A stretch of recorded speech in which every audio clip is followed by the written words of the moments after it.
Okay, so we are on. So this is actually something I stumbled on. It was a free training with Eric Worre, and it was how to 10 times your network marketing business. So this was actually something that kind of like flagged me because it's something we're always working on. How do you grow your business faster? How do you grow it bigger? How are you more successful with what you're doing? Is there, better tools out there?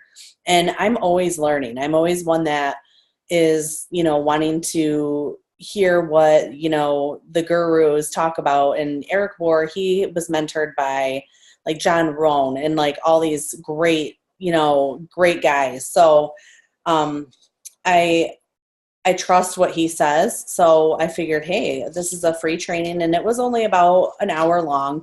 I'm going to condense it into about a half hour because I feel like the main points, I took a ton of notes. So if you guys want to take notes too, and just kind of look at it down the road. So there was a few different strategies he talked about. He kind of jumped right into it. There was really three main strategies on how to increase your network marketing business 10 times. So he says, think about your numbers. How many distributors are you bringing in currently? You could say monthly, yearly, whatever you want to do. Run the numbers. What would you do to multiply that by 10 times? Would that make a difference in your business? I mean, anyone would unanimously say yes, of course it would. So how do you make that happen as a busy parent? Maybe you're an employee of another job, that type of thing. So strategy number one is create a business plan and then start. So that is a huge thing. He had start like in all capital letters. So most people sign up, they join a network marketing business, and they just kind of wing it. They just go through the motions. They're trying to figure it out. They're maybe posting on social media once here. Maybe they get on the phone and call one friend. Maybe they try to book one party and then it doesn't really work. And they're just kind of like playing around with it. They're not like jumping in to like work it as a business.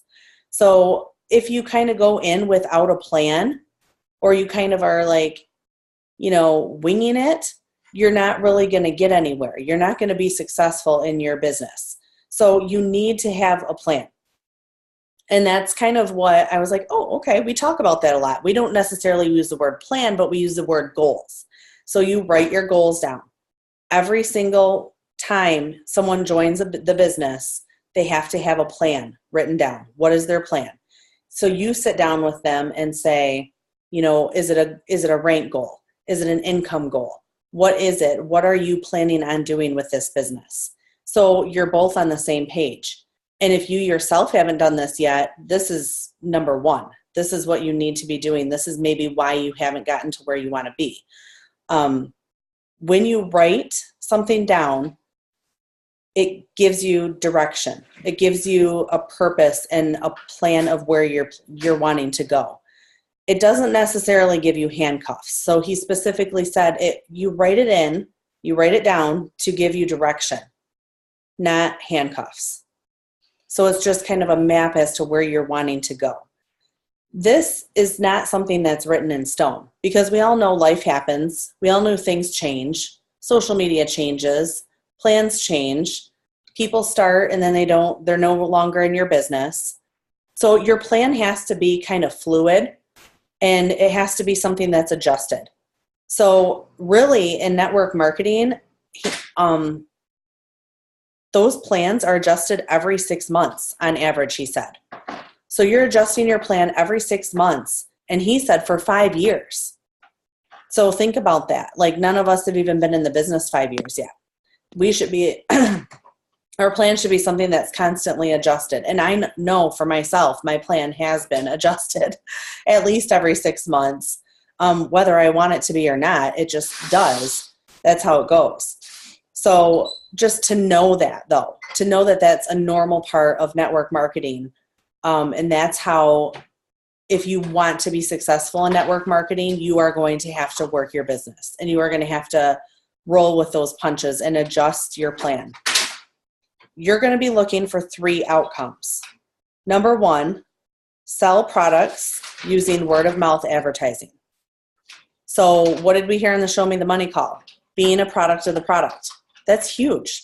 That was a huge part in some of those girls' success in the business. So if you are not, using word of mouth advertising or encouraging that, or using the products yourself to have a testimony to be able to tell people how the products work, you're not going to be able to, propel your business into a little bit, different or higher area than you're at right now. The second outcome you're looking for is to build and expand your network of other people doing the same thing. So sidelines, other people in network marketing. I think Steve is in Toastmasters, getting out and networking with other people that are like-minded. Events, okay? Conference coming up, huge. You should, if you want to 10 times your network marketing business, you need to be there. You need to be at these events. The third outcome is you want to be improving productivity of that network. So like as you're working with sidelines, you want to be learning things from them. You're wanting to get tips and tricks and ideas, and you want to apply that to your business. You don't want to just listen to it and say, oh, that's great. That's nice that worked for them. And then just go on your merry way. Like you have to apply it. Like on my very first conference, when we went, I was a Ruby and Debbie was executive. Out of our entire team, we were the only 2 people at that conference by ourselves. We knew no one. And we networked and met and asked questions and talked to people the entire time we were there. Our uplines were Stephanie and Joel. They didn't have time for us. So what did we do? We just put ourselves in the midst of all these people and just made ourselves learn. But the thing is if you don't improve your productivity, if you don't apply what you're learning from these people, you won't be successful, because that's the key. You have to have that action. You have to apply that knowledge that you're getting and that you're learning. So some of the things that need to be in a business plan. So skills, you need to have the skills to do this. So anybody can develop those skills. Like he was saying, it doesn't take a rocket scientist to do network marketing. You have to have a mouth to talk to people. You have to have a will to learn and to gain knowledge. And you have to do personal development. So he specifically mentioned that as well. I mean, there's a trend going here with a lot of these trainings. If you guys do trainings, if you do personal development, you hear it over and over and over again from everybody. So you also need in your business plan a 12 to 18 month, a 12 to 18 month out directional business plan. So like when you're writing down your business plan, he said he wants you to write it down as you're looking at a timeline of 12 to 18 months. So what are you going to be focusing on in the next year to year and a half? I mean, that's kind of a long stretch. This isn't like we have short-term goals and long-term goals, but this business plan is 12 to 18 months. You want to also have a customer acquisition plan for yourself. So in layman's terms, that's our steps to success for our business. That's what our business lays out for us. The customer acquisition plan for yourself is filling out your steps to success every month. What is it going to take to have you be able to do that? You want to have, as well in your business plan, recruiting goals and plans. So again, steps to success. We're talking customer acquisition plans and recruiting goals and plans. For us, for our company, they just give it to us. They want us to try to find 4 customers and 3 distributors. You can set up whatever goals you want. I mean, if you want to 10 times your network marketing plan and you're already filling out your steps to success every month, then do more. You know, if you're having a hard time hitting your steps to success every month, then focus on doing that. Either way, you're going to grow your business faster by pushing yourself a little bit more. Finding prospects. So how are you finding prospects? Are you going to be looking into your cold market? Are you going to be looking into your warm market? Are you going to be setting up vendor events and tables? Are you going to be doing, different networking opportunities in your area? So figure out how you are going to find prospects. Events, plugging in and bringing others. So one team, one missions for us, for our company. I mean, you can hear like the way he's talking, he's not talking about it works at all. Like this is Eric Worre is a huge network marketing guru, but he probably doesn't really know a whole lot about our business model, but our business model reflects off of most of the other network marketing business models. So you're hearing a lot of the same things, but just I thought it came out a little bit differently, made me rethink some things. So the last thing that you want to have in your business plan is leadership. So do you have somebody who you're going to be reaching out to? Do you have somebody that you're going to be working closely with to help you achieve your goals, to just, pass judgment on or ask questions to or whatever? So you want to plan your work and you want to work your plan.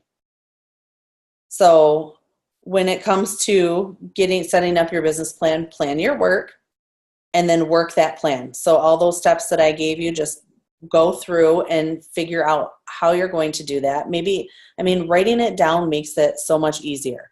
It helps you really get it into your mind and work on it and apply it. You want to come up with your strategy for your business. So everybody's business plan, if all of us on this Zoom were to sit down and write a business plan, everyone's would look different. It would not be the same. And that's okay, because it can work differently no matter, look at the girls who were on the Show Me the Money call tonight. Everybody had worked their business differently, and they were double, triple, and presidential diamond. So it can work in all different ways. You just have to find the way that's going to work for you and apply it and do it. So work your plan and come up with your strategy and just apply it and do it. So most of the learning is in the doing. That was a key thing that I started. Most of the learning is in the doing. We like to talk about things, but when you start doing it, that's when you're going to start seeing and learning more. So when we started doing events, Stephanie said, we're crying to her, we can't reach out to our cold market or our warm market. They don't like us and they don't want anything to do with us and they're ignoring all of our messages. And we had to start doing something different, start doing events. Well, we had never done an event before. And you know what? 4.5 years later, we are still learning. Every single event we do is a learning experience. If you become a professional at something, you're done growing. You should always be learning. You should always be doing something new. You should always be pushing yourself. And I'm constantly learning as I do things. Every party I do, I learn how to tweak it a little bit differently, or I learn how to apply something differently or word something differently. You have to constantly be doing things to learn and to grow. So strategy number 2, this is the second strategy, sacred hours. So when he first said sacred hours, I'm like, okay, like what does that mean? And like I was kind of thinking like a power hour, is that like that's kind of what I, was thinking. But he said the first thing you do in this using this strategy is to write down your current income outside of network marketing. So if this is all you do, that's different. But like for me, I have my husband who has a full-time income, or if you have a full-time income or a side income or something like that outside of your network marketing business. So write down your current income outside of network marketing. Then write down your network marketing business. So take a piece of paper and like physically write those down. So this was kind of crazy. I was not expecting him to go in this direction. But he said, until network marketing becomes your primary, your mind will sabotage your network marketing growth until it focuses on the opportunities presented to you. Honestly, it was really eye-opening for me to hear that, because my first 10 months, I worked full-time. That was my full-time income. That's what my family depended on. So I was kind of playing around with this business until things started happening a little bit faster than I was expecting. But people who are working at another job, that's their primary focus. And network marketing is just kind of a thing to play with in the background. But until your income from network marketing starts surpassing your full-time income or whatever you're doing with your job, your mind literally makes you, and it's not, I mean, this is just the human mind. This is how we work. Your mind literally makes you think that you can't do this because you're not focusing on it. You know, this is not your primary mindset. Your primary mindset is going to work 9 to 5 every day and not working your business. Your business gets pushed in the background because life happens. So I just was like, holy cow, that's very true. Because when my business started happening more, growing faster, and I was working full time still, but when my first check came in, that was like, oh my gosh, this is like almost as much as I make working full time at my job. That was when the light bulb clicked to me, and I said, I need to go double diamond before I have this baby, or before I, have to go back to work, because this is something that's going to bring me somewhere. And that's when the focus changed. And that's where it was like, nope, this is primary. So how does your secondary become your primary? So that's what everybody's thinking, right? Like, okay, how do you switch that to make, you want this business to work for you. You wouldn't be here if you didn't want this business to work for you, right? So how do you change your mind and not sabotage yourself so that your secondary can become your primary? So this is what he said. If your passion becomes your network marketing business, your subconscious will follow it. So what does that mean? If you are passionate about the business, if you are passionate about the people, if you are passionate about the products, if you are passionate about where the company is going and heading and just the company itself, like if you can live and breathe and be passionate about it, and really, I mean, again, I feel like that's you've got to be a product of the product. You have to use the products, especially when we're a health and wellness company. You have to, or get to an event and see a life-changing, story, or hear a life-changing story of what somebody has had happen and done. Like that girl, Cindy, who lost 70 pounds using our products. Like that is huge, you guys. Like you have to become passionate. And the only person that can do that is you. Nobody can give you passion. You have to create that passion within yourself. So when your passion becomes this business, people can see it. People can feel it. And I know quite a few of you guys on this Zoom are passionate, because you radiate that, and your subconscious will focus on it. I mean, I remember I actually called Debbie when I started feeling this way, and it was probably 7-8 months into the business. And I called her like crying one day, because I was at work all day and everybody's talking about poor me, poor this, poor that, my money situation, my family situation, whatever it may be. And it was like, all I wanted to do was talk about it works. That was when it clicked with me that I was not where I was supposed to be, because I wanted to do and talk about this all day long and no one else wanted to. And I was like, oh my gosh, I can't believe this. I don't know what to do. I need to get out of here, because all I want to do is it works. Like it was just, that was a burning passion and desire in my heart. And Debbie remembers talking about it. It's like, it was just like it was yesterday. And you have to get to that point where you're just like, I know this is going to take us places that we never even imagined. Or I know that this is going to bring my husband home. Or I know that this is going to be able to provide for my family. So sacred hours, coming back to sacred hours. How do you create that? You have to set hours for your income producing activity. So that's when I was like, oh yeah, it is kind of power hour talk a little bit, you know. But he said the key is you have to make those hours sacred. Like you can't just say I'm going to do a power hour and then things happen and you don't do it. I've had it happen all the time. It happens all the time.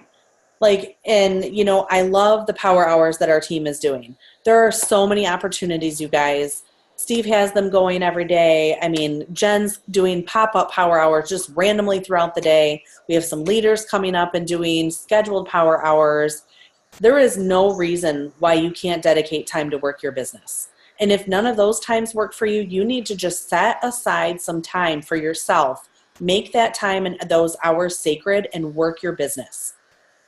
So most of the time people do not do that. You want to know that you are making your network marketing business your primary business. That's how you know that you're making it your primary business, is that you are not letting anything interrupt that time that you work.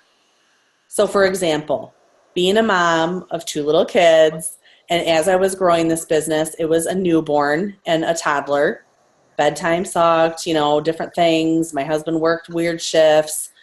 I had to leave. I had to physically leave my house because otherwise I was needed. I was pulled away. I was taken somewhere else. I was distracted. I had to leave my house and I went to McDonald's, usually because that's not too far from me, and I sat and worked. And Debbie would meet me a lot of the times, you know, she could get away too. But it was like we had little kids at home.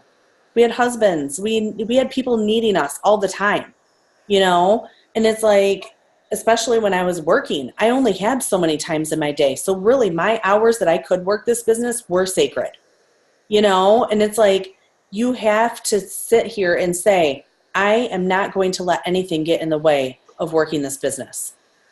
You know, I am not going to let anything, any distractions get in this way. If you have to sacrifice an hour a day away from your family, so be it. Because if you do that and you're consistent with it and you work hard at it, you will get to the point where you will make more money and have more time for yourself and for your family than you ever thought possible. This can happen in as little as 1 hour a day, you guys. Like if you are focused. So do not allow those hours to be moved. And it's hard to do.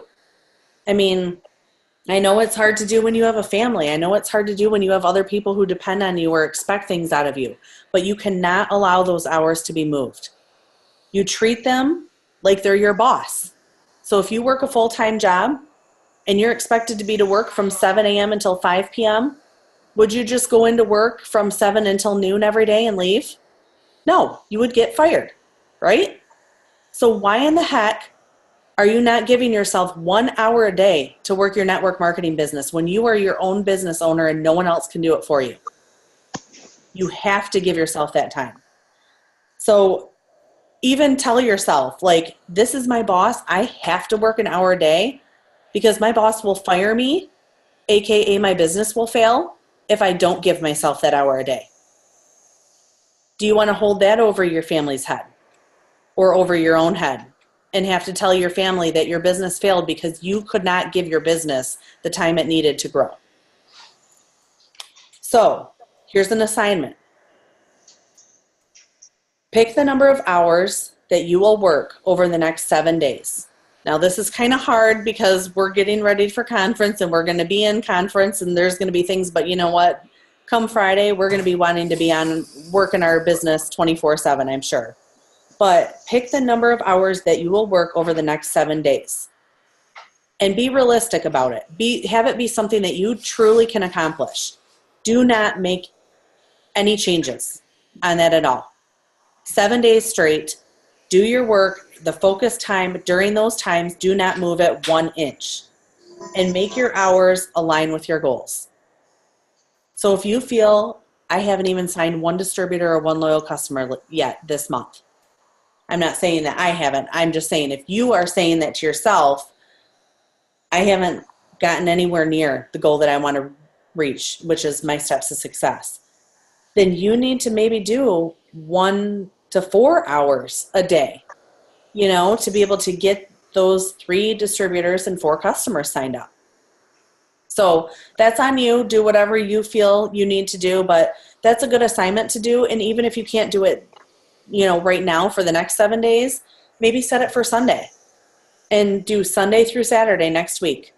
You're going to want to be working, you're going to probably want to be 10 times in whatever efforts you're writing down right now anyway, once conference ends and all those announcements are made. So good start though. Do you guys feel like this is a good start to what's coming for conference, getting you prepped and mentally ready for it? So the third and final strategy is accountability systems. So we've talked about that in the past too, having an accountability partner. And, it's just nicer when you have somebody to throw ideas off of and that type of thing. So in general, humans, we all have been told what to do our entire life, right? As we're being raised, little kids, you're told what to do.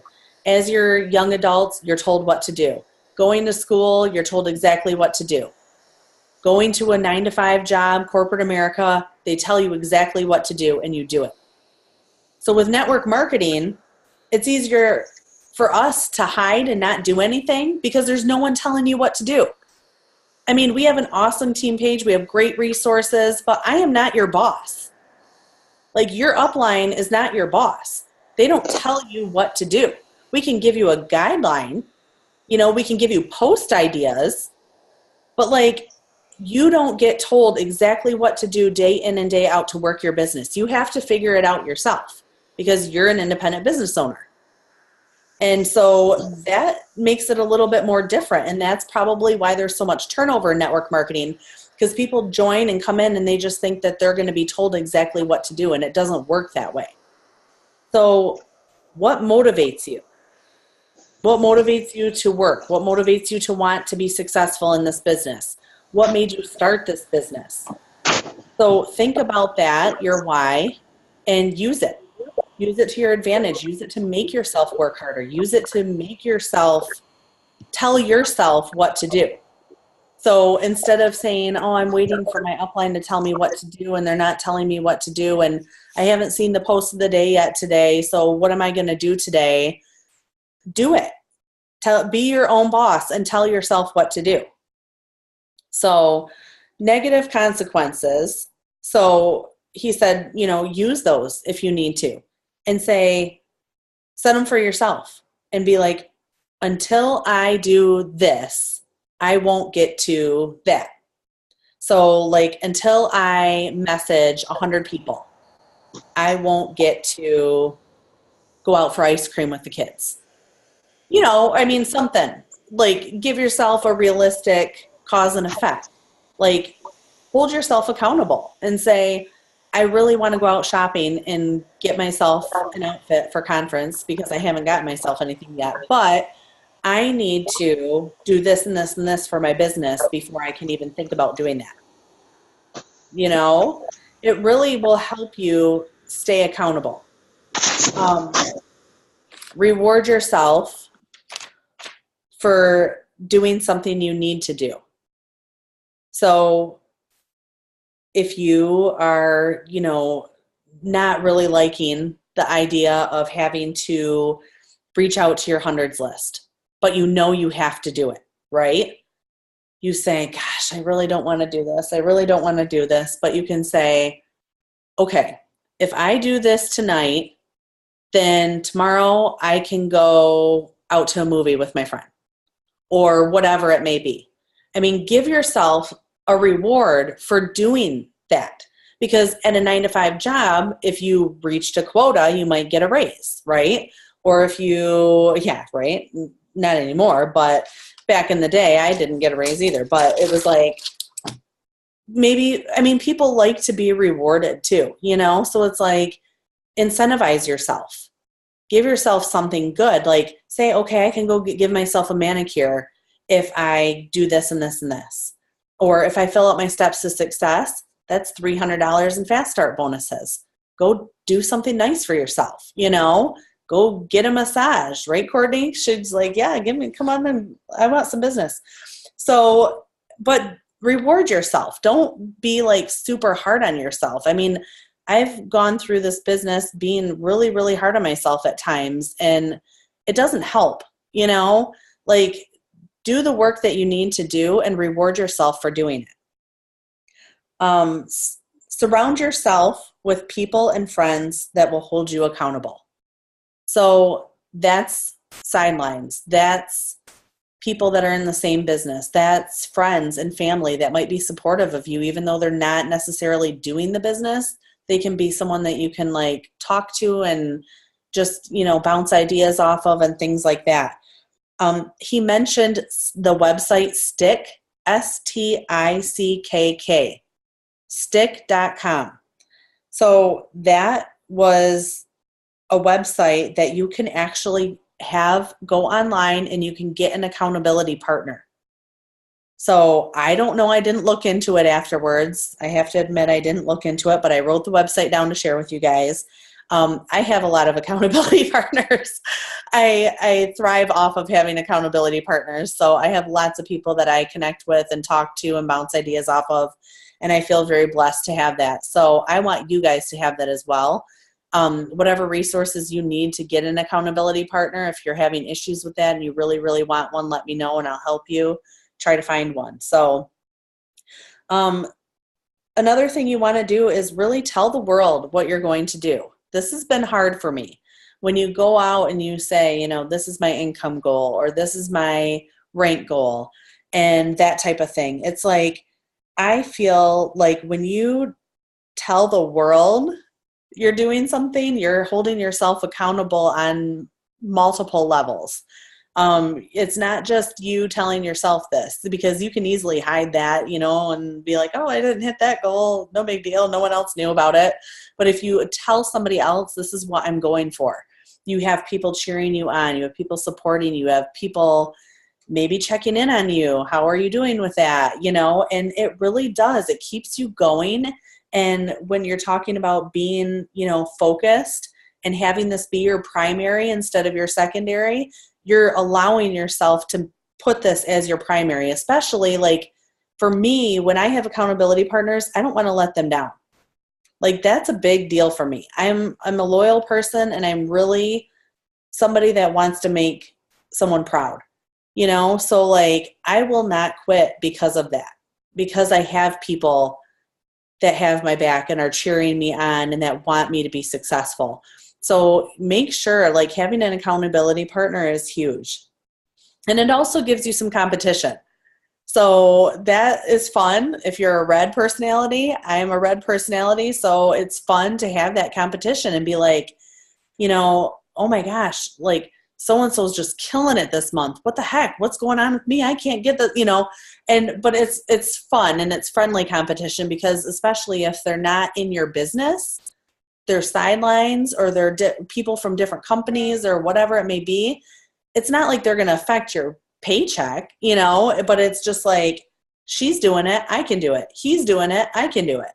You know what I mean? Like hold yourself accountable, but also give yourself some friendly competition. So lastly, he kind of talked about time management and how to utilize time management to put these 3 strategies into place. And honestly, like time management is something that can not even be a real thing, because when you have a busy life, when you have family, when you work, when you have things going on and you are just all over the place, it's very hard to say I'm managing my time correctly, because what is that? It's different to everybody. So you want to, if you're doing those 3 strategies, I really feel like this can help you establish the foundation to be able to grow your business exponentially, especially with, conference coming up, promotions coming up, new products coming up, all that kind of stuff. So create a business plan and start. Strategy 1. So get that business plan and start working it. Strategy number 2, get those sacred hours. established and stick to them. That is the hardest thing to do because you have to be consistent with it. You can't just set up sacred hours 1 or 2 times in a week and then not do it for the rest of the month. You have to do it day in and day out. And honestly, you can do it once you get into the swing of things. You can do it in as little as a half hour. I mean, it doesn't have to be huge, time-consuming, amounts of time. If you have the time, great, do it.